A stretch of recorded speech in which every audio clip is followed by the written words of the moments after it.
After Trump remarks, Alabama Senate hopefuls make latest pitches to voters. With less than 3 weeks to go until Alabama's U.S. Senate election, rivals Roy Moore and Doug Jones made their latest pitches to voters Tuesday night. Republican Moore appeared on a popular television program in the state, while Democrat Jones spoke at a church in Huntsville. Earlier in the day, President Donald Trump weighed in on the race, telling reporters that Jones was too liberal for the job, and would be a bad choice for a variety of reasons. Moore and Jones are vying for the Senate seat that was long held by current U.S. Attorney General Jeff Sessions. The race has drawn national attention, in part because of sexual misconduct allegations made against Moore by several women. But on Tuesday night, Moore once again defended himself from the accusations. "I don't know them, I don't know them. I've never known them," Moore told host Scott Beason about his accusers. "I've never met them to my knowledge. I later found out that Beverly Nelson had a case in front of my court in 1999. But I don't know them. I never spoken to them. And certainly I didn't do anything to them." Moore said he was considering legal action against the Washington Post, the first organization to publish many of the accusations.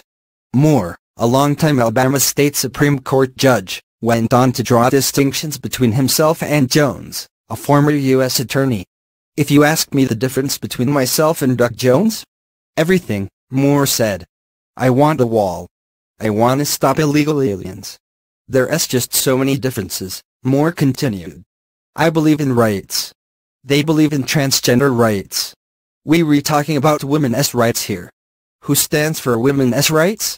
Those who stand for transgender rights, same-sex marriage? That is undermining women. And that is violating children's rights. And I believe in those things. I believe in traditional values that Alabamians stand for. And I'll take these to Washington, D.C., and I'll stand for them. Are you gonna be afraid?" Meanwhile, Jones, perhaps rattled by Trump's comments earlier in the day, seemed to sharpen his rhetoric against Moore.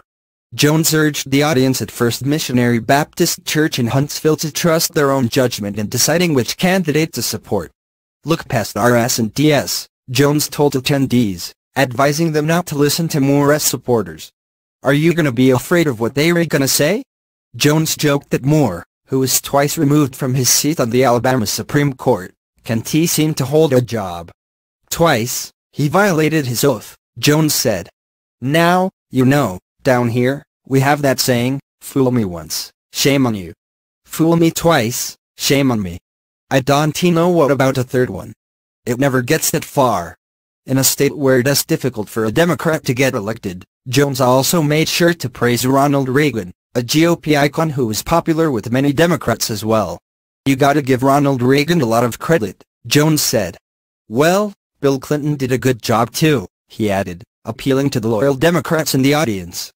But Jones asserted that party loyalty wasn't justifiable in the case of Moore, given the accusations that women have made against him. "Some Republicans," he said, "are simply saying, oh, pay no attention to the allegations against Roy Moore, he is a Republican. By God, we'll vote for him anyway. That is wrong, people," Jones said. "That is wrong. Don't need a liberal." The Democrat spoke just hours after Trump said outside the White House that Jones was a weak candidate for the job. "I can tell you one thing for sure," Trump told reporters. "We don't need a liberal person in there, a Democrat, Doug Jones. We do not need somebody that's going to be bad on crime, bad on borders, bad with the military, bad for the Second Amendment." Trump also defended Moore against accusations of sexual misconduct. "Look, he denies it," Trump told reporters. "He says it didn't happen, and you have to listen to him also. 40 years is a long time," the president added, noting how far back the allegations against Moore go. Alabama voters will head to the polls